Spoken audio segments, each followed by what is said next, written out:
Good afternoon. You're on Ottawa Designers. We're here with Kristen McNeil, who is a wonderful writer, life coach extraordinaire, who's going to discuss all sorts of different topics regarding life skills, writing, and so forth. How are you today? I'm doing really good, thanks. How are you? Amazing. So, could you give us a little bit of a background on you so that the viewers know who you are? Yeah, so I've always wanted to be a writer ever since I was like 7 years old, writing about cats and dogs and pirates and everything in between. And it's just always been my passion and my main interest. And, I studied a little bit in college and eventually as I grew my community on Instagram and other social media platforms, I slowly evolved into book editor. That's something I've always been really good at. Copy editing is just in my wheelhouse, and I really enjoy doing it. And then I wanted to add something that brought in a little bit more of that mindset piece, that confidence, and be part of the writing experience that helps people share their stories. And so I added confidence coaching into that. And yeah, I just love being a part of the creative field and inspiring others to just do what they want, how they want. That's amazing. My daughter actually has started writing kind of life inspiration things and songs and all sorts of poems and stuff. And I thought of you right away. And it's so cool that you were so young and you already started writing. How has writing evolved for you? Becoming a book editor, becoming a self published author, a lifestyle coach. How did that evolution occur? Yeah, it's funny because I've always enjoyed reading mysteries and thrillers like James Patterson, authors like that. And that's my mom got me into reading those. And so I always thought that I would also write in that genre. So, I tried so hard, so many different drafts of like, I want to create these twists and turns and crazy adventures for people. And it just wasn't coming together. And it was just so challenging. And then I read this book, The Magic Strings of Frankie Presto by Mitch Albom, and I was like, "Oh my god, this is exactly the type of story I need to write. I want to inspire people. I want to help them feel good and confident and just make people happy and be able to entertain them in that way." And I still love reading thriller and mystery and all that, but just being able to write inspirational stuff, whether it's fiction or not, it relates so well to real life. So just that came so much more easy to me. And it was just like, finally, I've found what I need to do, right? That's awesome when you end up finding something that you really love and it touches you and inspires you, and you say, this is it. I've got it. This is where I'm going. And then even from there, you can evolve so much more.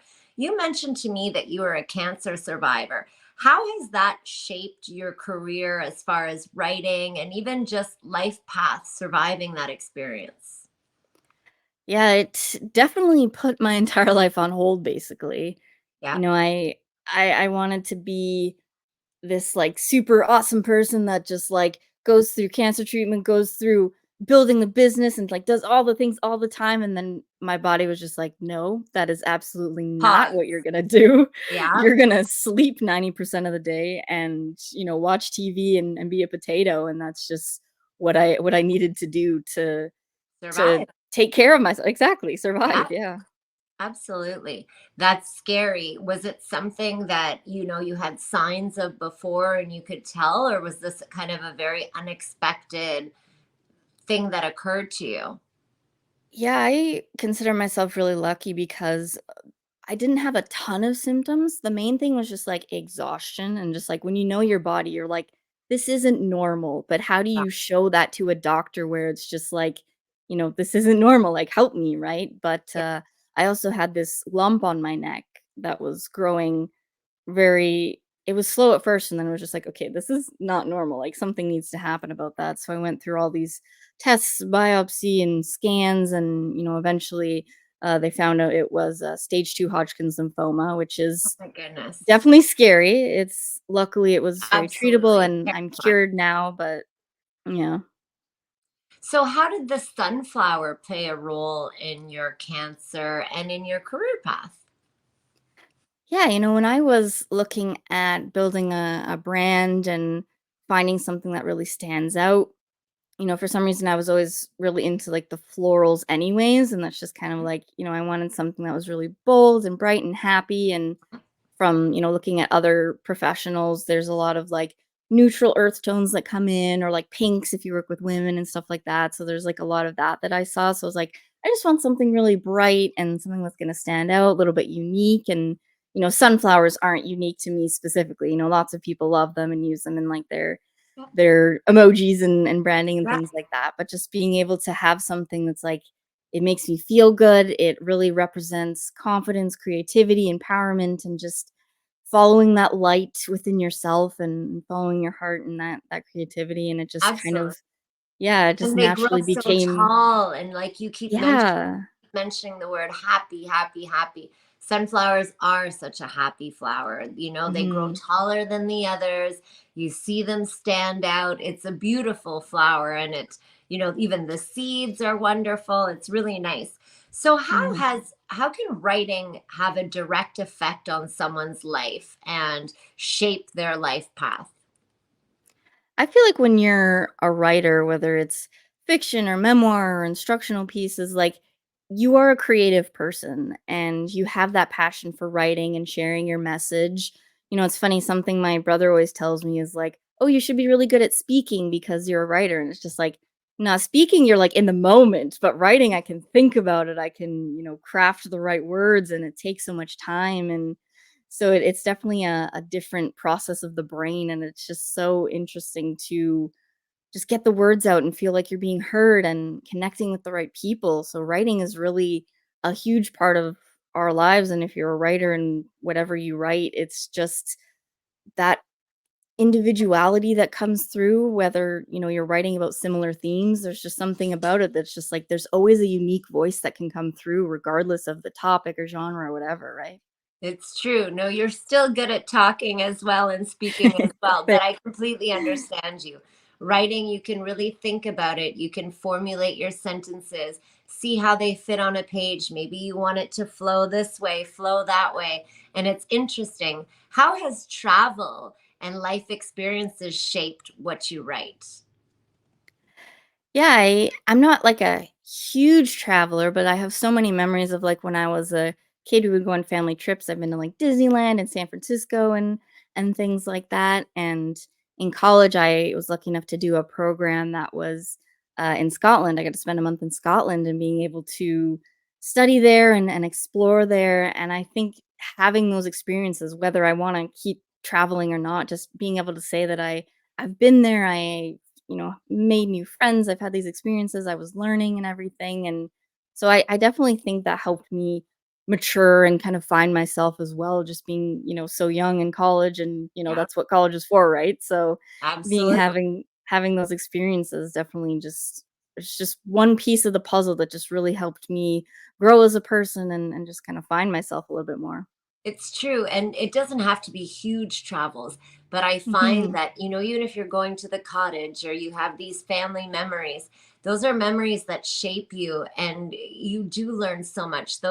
It's time where you just spend doing things that are fun and you take away the stresses of the everyday life, and those memories stay ingrained in your mind, and you can create these fabulous stories and ideas of what this person's doing. I remember living on the water, and we would drive by people's houses on the boat, and you would see somebody having a party, and you would imagine what that was, or what this family was with, or somebody would be in a dress and it would be an event, and you'd imagine, is it a ball? Is it a wedding? Is it a birthday, a graduations? And you kind of make these stories. Even when you walk down the street and you see inside people's windows, you can imagine as a child what their life may be or whatnot, and it creates these really cool scenarios.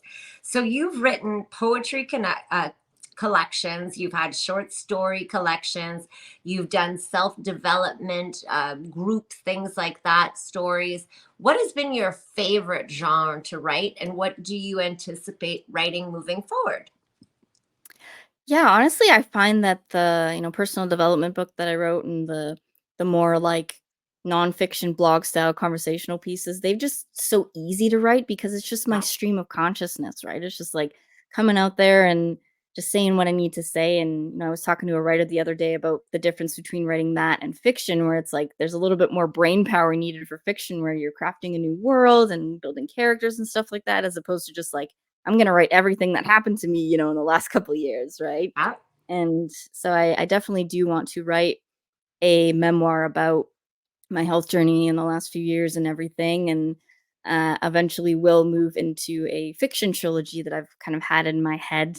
And it's so funny because I never usually think of titles first, but the first thing that I came for this trilogy, this fiction trilogy, was the titles, and I want it yeah, related to like butterfly, chrysalis, caterpillar, or yeah, other way around, caterpillar, chrysalis, butterfly, just to yeah. kind of keep that, nature theme going I and just love it. show, like, those transformations and just kind of that, early 20s woman just trying to find herself Oh, and figuring out life and finding her passions. absolutely. That's really neat. And you also, when you were in the hospital, you mentioned that you were creating art, you were creating keychains, and you were creating jewelry. How did that help you while you were going through all that? Yeah, so as I mentioned, most of my time was just spent, like, watching TV and just being a potato and whatever, right? But, I joined this online support group. It was only one session, just kind of have someone to talk to, someone that can, like, really relate to exactly what I was going through. And the organizer of this event was talking about how find one thing that makes you feel normal, that reminds you that you're not just a cancer patient, this is just something you're going through, it's not who you are. And so I just started creating these beaded things. And I've always loved beading, like when I was a kid, and doing those little art projects and things like that. So creating my beaded keychains and jewelry, it was just something that I could do that was mindless, but it was still creative because, writing and editing and coaching definitely take a lot more brain power than just, fiddling with strings and beads and Yeah. creating something. So it was really great just to have something to find joy in and be creative and not just think about the cancer treatments all the time.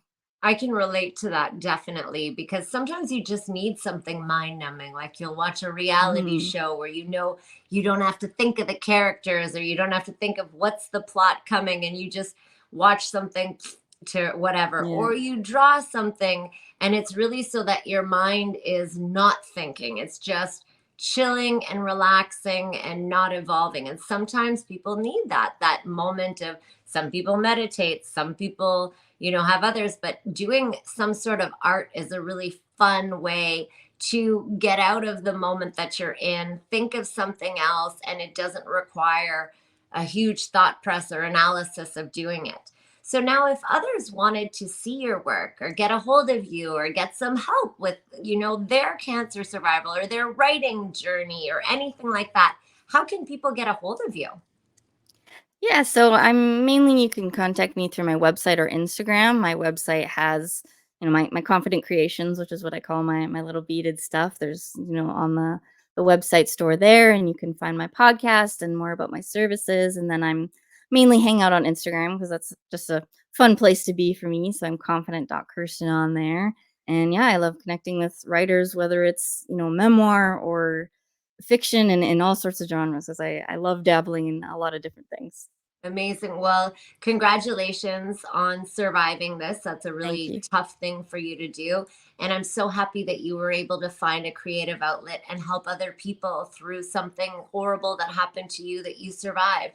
That means a lot in the world is to help other people. So thank you so much for being on Ottawa Designers. And again, if you guys want to reach out to Kristen McNeil, she is there available and on Instagram. Thank you so much for being on Ottawa Designers. Yeah, thank you for having me. My pleasure.